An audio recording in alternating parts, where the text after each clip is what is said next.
સુરતના બારડોલીના સેજવાડ ગામમાં એક મહિલાની હત્યા કરાયેલો મૃતદેહ મળી આવતા ચકચાર મચી ગઈ। સેજવાડ ગામની પસાર થતી નહેરની નજીક મૃતદેહ મળી આવ્યો હતો।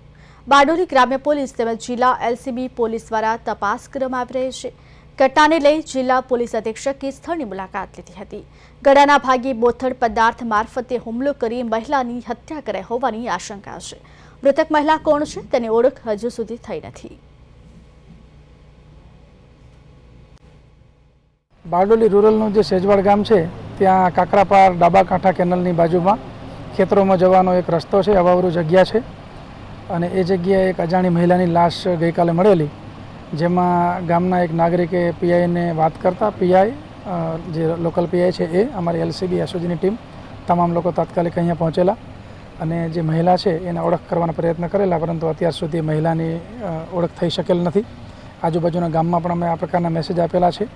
એની ઓળખમાં હાલ જે મહિલા છે એને કુર્તા પાયજામા પહેરેલા છે।